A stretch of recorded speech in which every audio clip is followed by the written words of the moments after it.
Halo Sobat Matematika, kami kelompok 3 akan membawa kalian menyelami dunia Pi, mulai dari jejak sejarahnya yang berkelok-kelok hingga beragam penerapannya dalam kehidupan kita.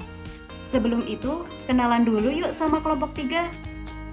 Halo semuanya, perkenalkan nama saya Zulwaro. Saya Safa Salsabila. Saya Ratna Wahyuning Tias. Dan saya Naila Sabita Nuha. Sekarang, yuk kita telusuri bersama rahasia angka tak berujung ini.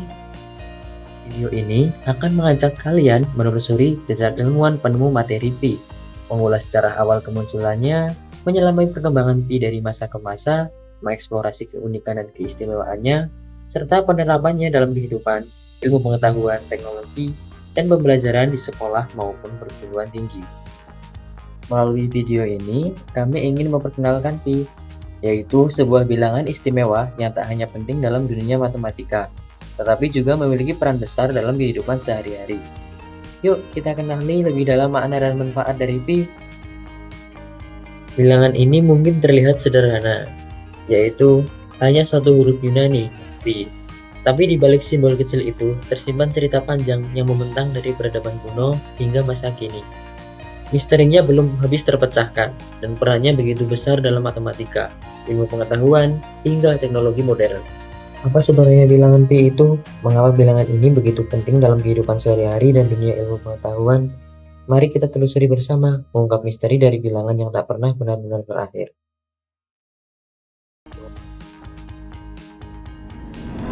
Pernahkah kita membayangkan bagaimana dunia tanpa bilangan Pi? Coba bayangkan dunia tanpa bilangan Pi. Bagaimana kita mengukur roda kendaraan, membangun jembatan lengkung, menghitung lintasan satelit. Apakah mungkin semua itu terjadi tanpa satu angka kecil ini? Tentu saja, tanpa Pi, banyak teknologi dan perhitungan ilmiah tidak akan bisa dilakukan seperti sekarang. Pi, satu angka kecil, tapi berdampak sangat besar. Selanjutnya ada tokoh-tokoh penemu Pi. Tokoh pertama datang dari Yunani kuno sekitar tahun 250 sebelum Masehi. Archimedes, seorang ilmuwan jenius dari Sirakus yang menggunakan pendekatan geometri untuk menghitung Pi. Dengan membandingkan luas lingkaran dan poligon bersisi banyak, ia memperkirakan nilai Pi mendekati 3,1418. Berabad-abad kemudian, tepatnya sekitar tahun 499 Masehi, di India, Aryabhata memandang Pi dengan cara yang berbeda. Ia menggabungkan seni dan sains dengan menulis nilai Pi dalam bentuk puisi dan memberikan perkiraan nilai Pi sekitar 3,1416. Selanjutnya pada tahun 480 Masehi di Tiongkok, Zhu Chongzhi mencatat sebuah lompatan besar dalam sejarah matematika. Ia berhasil menghitung nilai Pi hingga 9 angka desimal, yaitu 3,141592920. Dalam perhitungannya, ia menggunakan pendekatan geometri dengan poligon bersisi 24.576, sebuah pencapaian yang luar biasa pada zamannya. Selanjutnya, tokoh terakhir adalah seorang matematikawan asal Inggris bernama William Jones. Pada tahun 1706, ia memperkenalkan simbol Pi untuk pertama kalinya. Simbol ini kemudian dipopulerkan oleh Leonhard Euler pada tahun 1737. Dan sejak saat itu menjadi lambang matematika yang kita kenal hingga hari ini. Sekarang, mari kita bahas lebih dalam tentang masing-masing tokoh yang telah berjasa besar dalam sejarah penemuan Pi. Tokoh pertama adalah Archimedes yang hidup pada tahun 287 hingga 212 sebelum Masehi. Ia adalah seorang ilmuwan jenius yang dikenal sebagai matematikawan, fisikawan, insinyur, dan juga filsuf. Archimedes berasal dari Sirakus, sebuah kota di Yunani kuno. Ia menggunakan pendekatan geometri untuk menghitung Pi dengan membandingkan luas lingkaran dan poligon bersisi banyak. Mari kita mulai dengan bentuk yang sederhana, yaitu persegi. Jika kita menggambar sebuah persegi di luar lingkaran, kita tahu panjang setiap sisinya adalah 1, maka keliling persegi adalah 4. Karena persegi berada di luar lingkaran, maka keliling persegi lebih besar dari keliling lingkaran. Jadi, keliling lingkaran atau pi harus kurang dari 4. Sekarang bayangkan sebuah persegi yang terletak di dalam lingkaran.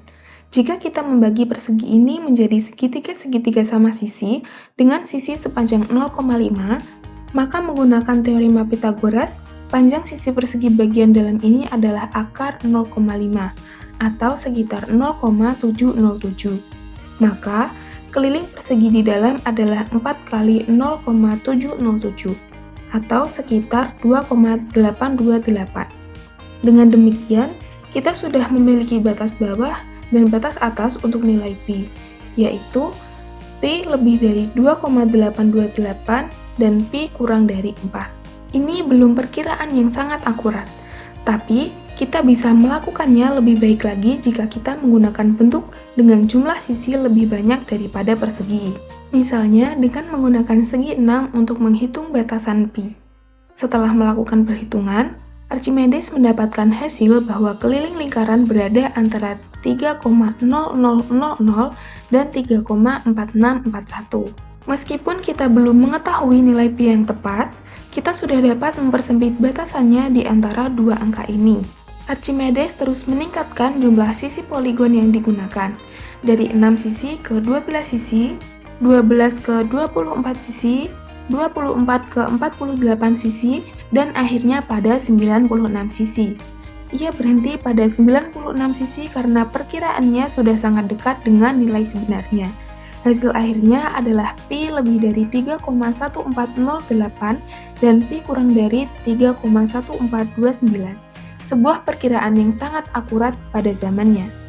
Pada abad ke-5 Masehi, di India, lahirlah seorang tokoh besar yaitu Aryabhata. Ia adalah pelopor matematika dan astronomi yang pemikirannya melampaui zamannya. Dalam karya terkenalnya yaitu Aryabhatiya, Aryabhata mencatat ide-ide revolusionernya termasuk pendekatan presisi terhadap angka yang sangat terkenal, yaitu pi. Melalui syair Sanskerta dan sistem penyandian angka, ia menulis baris puisi matematika yang jika diterjemahkan berbunyi, tambahkan 4 ke 100, kalikan dengan 8, lalu tambahkan 62.000.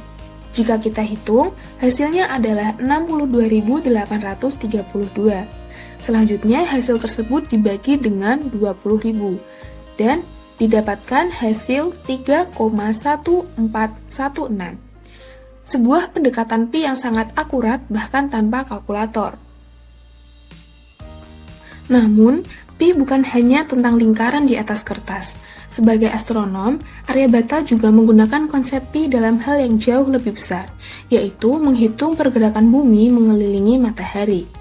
Dengan memahami lintasan bumi yang nyaris melingkar dan menggunakan prinsip keliling dan sudut rotasi, Aryabhata menghitung panjang satu tahun sideral sebagai 365,25858 hari.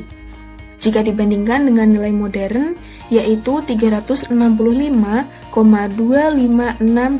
hari. Selisihnya nyaris tak terasa.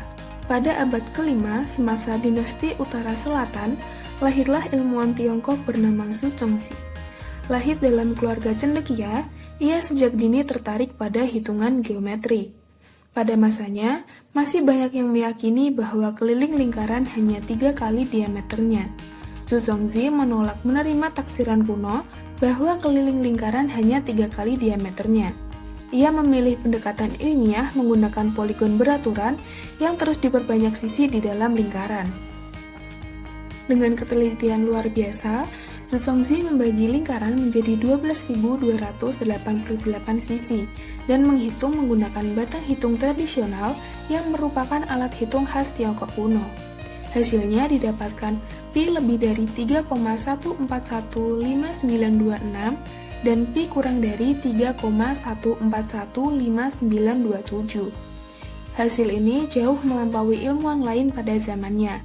Nilai ini menjadi rekor dunia selama hampir 1000 tahun hingga abad ke-14. Selanjutnya, pada tahun 1706, matematikawan Britania William Jones menerbitkan sebuah risalah kecil.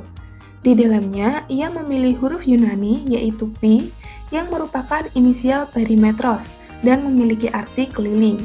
Jadi, pi digunakan untuk menyingkat rasio keliling lingkaran terhadap diameternya.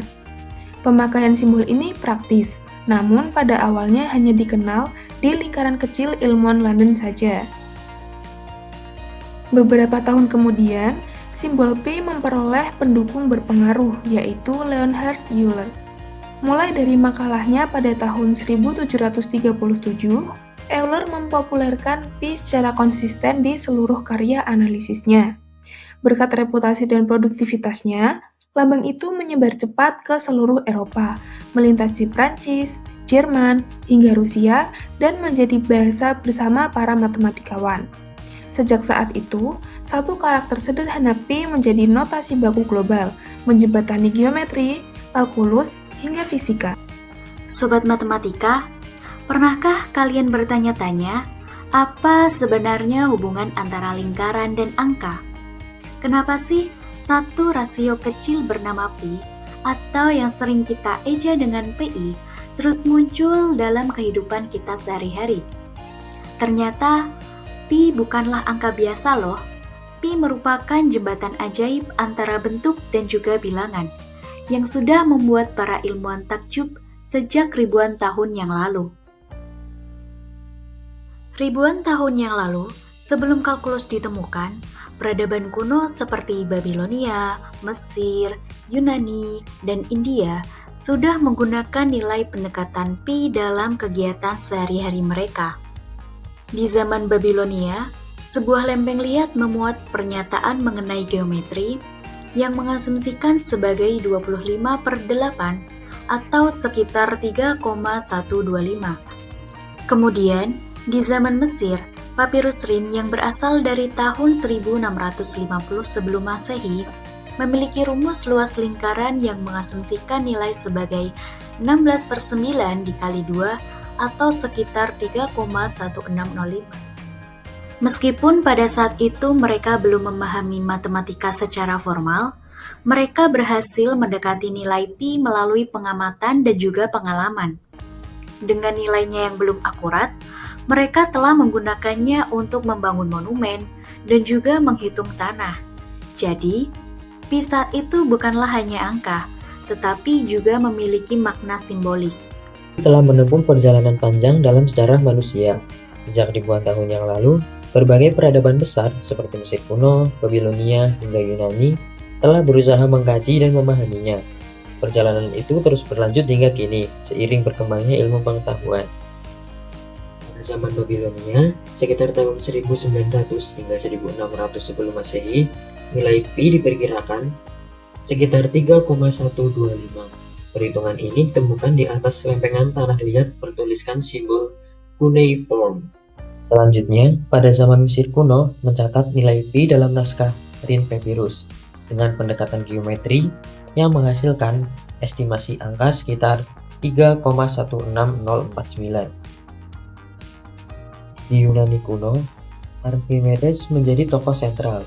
Ia memperkirakan nilai pi antara 3,1408 dan 3,1429 dengan menggunakan metode poligon beraturan yang mengelilingi dan berada di dalam lingkaran. Di Tiongkok, Xu Zhongzi mencapai presisi luar biasa untuk zamannya. Ia menghitung pi hingga 7 angka desimal, yaitu 3,1415927, yang mana jauh melampaui akurasi ilmuwan sebelumnya. Selanjutnya di India, Aryabhata mengekspresikan nilai pi dalam bentuk puisi. Ia menggunakan akar 10 sebagai pendekatan, sekitar 3,1622, yang mana ini merupakan cara yang unik untuk menyatukan matematika dan seni. Pada masa modern, sekitar tahun 1706, simbol pi pertama kali diperkenalkan oleh William Jones, lalu dipopulerkan oleh Leonhard Euler, yang mana menjadikannya merupakan simbol universal dalam matematika. Ini, dengan bantuan superkomputer, pi telah dihitung hingga lebih dari 62 triliun digit. Namun dalam kehidupan sehari-hari, cukup menggunakan pendekatan 3,14. Pi itu unik banget. Dia itu termasuk bilangan irasional, Artinya, kita gak bisa menuliskannya sebagai pecahan biasa kayak 1/2 atau 3/4. Angka-angka di belakang koma pi terus berjalan tanpa akhir. Dan yang lebih kerennya lagi, gak ada pola yang berulang. Setelah 3,14, digit-digitnya terus berlanjut. Gak pernah berhenti dan gak pernah mengulang. Pi juga disebut bilangan transendental. Wah, kedengarannya keren ya? Itu artinya pi gak bisa dibentuk dari rumus aljabar apapun. Benar-benar istimewa. Jadi, meskipun kelihatan kecil dan sederhana, bilangan ini seperti teka-teki tanpa akhir. Pi menyimpan keunikan yang luar biasa.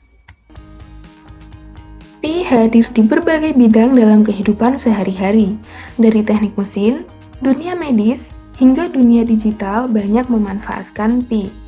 Pi yang bernilai mendekati 3,14159 merupakan rasio keliling lingkaran dengan diameternya dan dipakai hampir di setiap cabang teknik. Dalam transportasi, untuk memastikan perjalanan kereta mulus dan aman, insinyur memakai pi saat menghitung keliling roda, ukuran poros, dan bentuk rel. Pada konstruksi jembatan lengkung dan kupeh baja, pi membantu menentukan seberapa melengkung struktur, bagaimana beban tersebar, dan seberapa kuat bangunan menahan tekanan. Di sektor pembangkit daya dan penerbangan, bilah turbin uap dan baling-baling pesawat dibuat menyerupai lingkaran. Memakai pi memastikan aliran uap atau udara pas sehingga tenaga dan dorongan optimal. Di lingkungan industri manufaktur, roda gigi, pulei, serta poros mesin dihitung dengan rumus berbasis pi agar putarannya presisi, mesin berjalan halus, dan energi tidak terbuang. Singkatnya, setiap kali ada benda berputar atau struktur melengkung di dunia teknik, hampir pasti di baliknya ada perhitungan pi. Dalam dunia medis, pi ternyata sangat penting. Misalnya, dokter menggunakan pi untuk menghitung luas penampang aorta, pembuluh darah otak, atau rongga jantung dari gambar CT atau MRI. Perhitungan ini membantu mendeteksi apakah ada pelebaran atau penyempitan pada pembuluh darah.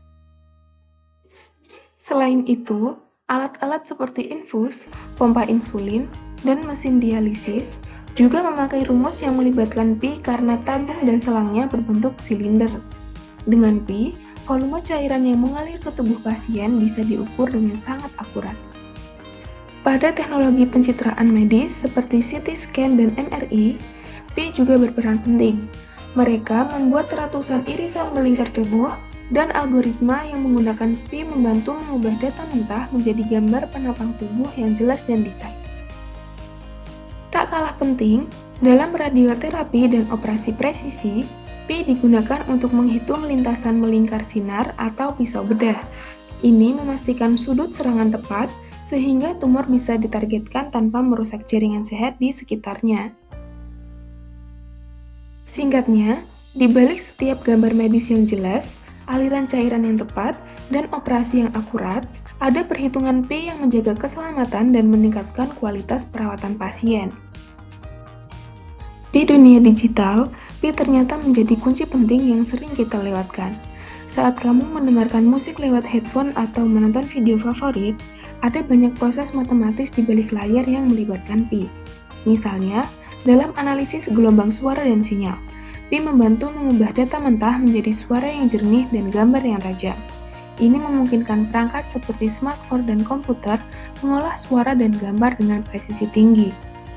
Selain itu, algoritma kompresi data yang membuat file video dan musik menjadi lebih kecil tanpa kehilangan kualitas juga bergantung pada pi. Tanpa perhitungan ini, streaming video di internet akan jauh lebih lambat, dan ruang penyimpanan yang kita gunakan akan cepat penuh. Teknologi komunikasi seperti panggilan video, konferensi online, dan game multiplayer juga bergantung pada rumus yang melibatkan pi agar data bisa dikirim dan diterima secara efisien dan akurat. Jadi, meskipun pi adalah angka yang sudah dikenal sejak ribuan tahun lalu, perannya di dunia digital modern sangat besar. Lalu, bagaimana caranya untuk mempelajari dan memahami pi dengan lebih baik? Sebenarnya ada banyak metode yang bisa digunakan, mulai dari pendekatan geometri sederhana, seperti mengukur langsung keliling dan juga diameter lingkaran, hingga pemanfaatan teknologi canggih seperti simulasi komputer dan visualisasi interaktif. Kita juga bisa mempelajari sejarahnya, melihat bagaimana berbagai peradaban mencoba menghitung nilainya. Semua pendekatan ini membantu kita memahami bahwa pi bukanlah sekedar angka, tapi jendela menuju pemahaman mendalam tentang bentuk, pola, dan harmoni dalam matematika. Pi atau PI adalah salah satu angka paling terkenal dalam matematika. Tapi, apa sebenarnya pi itu? Ternyata pi adalah sebuah rasio. Pada dasarnya, rasio hanyalah hubungan antara dua angka, biasanya ditulis dalam bentuk pecahan. Pi adalah rasio dua jarak yang berbeda pada suatu lingkaran. Itu adalah rasio jarak di sekitar lingkaran dengan jarak melintasi suatu lingkaran. Dan apa yang kita sebut kedua jarak itu? Ya, itu adalah keliling dan diameternya. Jadi, pi adalah hubungan keliling dengan diameter. Dan seperti yang akan kalian lihat sebentar lagi, karena pi adalah rasio, jumlahnya sama untuk lingkaran manapun. Tidak peduli seberapa besar atau kecilnya lingkaran itu. Lalu, berapa nilai pi? Baiklah, untuk mengetahuinya, mari kita perhatikan beberapa lingkaran dengan diameter berbeda. 1 cm, 2 cm, dan juga 3 cm. Kita dapat mengukur keliling setiap lingkaran. Jika kita membagi keliling yang diukur dengan diameternya, sesuatu yang menarik akan terjadi, yaitu kita akan mendapatkan angka yang hampir sama, sekitar 3,14. Penemuan menakjubkan ini telah dikenal sejak zaman kuno. Berbagai peradaban seperti orang Mesir, Babilonia, Yunani, dan India yang secara independen menemukan perkiraan untuk rasio khusus ini, menunjukkan keingintahuan mereka tentang lingkaran. Untuk memudahkan representasi, mereka mulai menggunakan huruf Yunani pi untuk rasio ini pada tahun 1700-an. Secara lebih sederhana, pi adalah rasio antara keliling dan diameter lingkaran. Dan nilai ini kira-kira sama dengan 3,14. Dan yang menarik adalah, tidak peduli seberapa besar atau kecil lingkarannya, nilai rasio ini akan selalu sama. Pi merupakan bilangan irasional yang artinya tidak bisa dituliskan sebagai pecahan sederhana. Desimalnya terus berlanjut tanpa pola yang berulang. 3,1, 4, 1, 5, dan seterusnya hingga tak berujung. Angka ini bukanlah sebuah kebetulan, ini adalah pi, sebuah bilangan istimewa yang telah digunakan manusia selama ribuan tahun. Wah, sungguh perjalanan yang luar biasa ya, menyimak bagian demi bagian misteri pi, dari jejaknya di peradaban kuno, hingga perannya yang tak tergantikan di era teknologi canggih. Satu hal yang pasti, pi jauh lebih dari sekedar deretan angka. Pi bukan sekedar angka, ia adalah simbol dari pencarian manusia terhadap keteraturan, keindahan, dan pengetahuan. Dari lingkaran sederhana, pi membawa kita menjelajahi dunia teknik, seni, hingga filsafat. Kita telah melihat bagaimana pi hadir dalam kehidupan nyata dan teknologi modern. Semoga setelah ini, Anda tidak hanya mengingat 3,14, tetapi juga makna di baliknya, bahwa ilmu pengetahuan terus berkembang, tak pernah berhenti. Sekian, terima kasih telah menjadi bagian dari perjalanan yang menginspirasi ini. Ingatlah, di setiap lingkaran, tersembunyi potensi tak terbatas, dan pi adalah kuncinya. Jangan pernah berhenti bertanya, jangan pernah berhenti menjelajah. Sampai jumpa di petualangan matematika dan penemuan berikutnya.